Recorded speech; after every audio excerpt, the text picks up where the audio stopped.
आज आमच्या घरी ना आमच्या घरातलं सगळ्यात छोटं बाळ म्हणजे आमची सृष्टी घरी आली होती. मग सृष्टी, सार्थक आणि ऋत्वी तिघजण सुद्धा पूर्ण पसारा करून खेळत बसले होते. हे सगळेजण खेळत होते तोपर्यंत मी आम्हा दोघींसाठी ना मस्त कुकरमध्ये डाळ खिचडी सुद्धा लावून दिली होती. आणि डाळ खिचडी छान शिजून तयार झाल्यानंतर ना आम्ही दोघींनी मस्तपैकी खाऊन सुद्धा घेतली.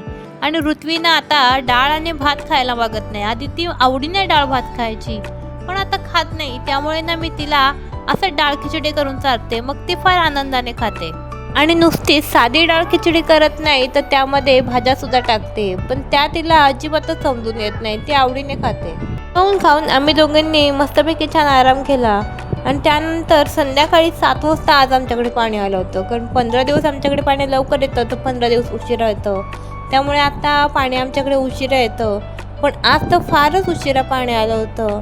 थोडेसेच कपडे होते. मग मी ते कपडे सुद्धा धुवून टाकले. मग मी इकडे कपडे धुते तोपर्यंत माझी ऋतू इकडे छान खेळत होती. म्हणून म्हटलं अजून 2 एखाद्या चादऱ्यासुद्धा धुवून घ्याव्यात म्हणून त्या धुवायला गेले.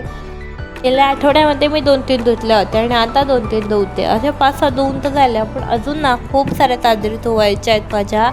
पण ना माझ्याकडे सुकवायला जागा नाही. त्यामुळे मी आता सगळे एकत्र धुवायच्या मागे लागत नाही. आता तुम्हाला एक गोष्ट खरी सांगते. मी ना व्हिडिओ चालू करायच्या आधी लोक काय म्हणतील, घरातले काय म्हणतील, बाहेरचे काय म्हणतील याचा फार विचार केला. पण आत्ता मी या गोष्टींचा विचार करत नाही. कारण एकदा पुढे पाऊल टाकले ना मग आत्ता मागे पाऊल घ्यायचं नाही. त्यानंतर मग मी माझ्या संध्याकाळच्या जेवणाच्या तयारीला लागले. आज हॉलमध्येच आले आणि बसले आणि कांदा टोमॅटो कापला. कारण ऋत्वी तिथे बसली होती. मग आज जेवणासाठी काही वेगळं खास नाही. आज छान चण्याची एकच भाजी करणार आहे. मग भाजीसुद्धा फोडणीला देऊन घेतली आणि कुकरला भात लावून घेतला. पृथ्वी तोपर्यंत तिथे शांतपणे बसून तिला दिलेले चणे खात बसली होती. कारण तिला चणे खायला फार आवडतात. मग थोड्या वेळाने ऋत्वीचे पप्पासुद्धा घरी आले. गाडीमध्ये आमच्या थोडासा प्रॉब्लेम झाला होता पण गाडीला दुरुस्त केली आणि गाडीसुद्धा आता छान नीट झाली. मग ऋत्वीचे पप्पा आल्यानंतर आम्ही सगळ्यांनी मस्तपैकी एकत्र जेवण करून घेतलं. ऋत्वीचं जेवण आधीच झालं होतं पण तिने काही जास्त काही खाल्लं नाही.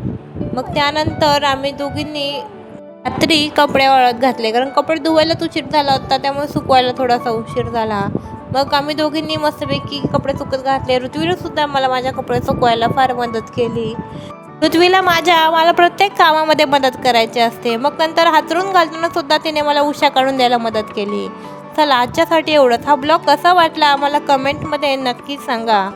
आणि व्हिडिओ आवडला असेल तर लाईक, शेअर, सबस्क्राईब करायला मात्र विसरू नका.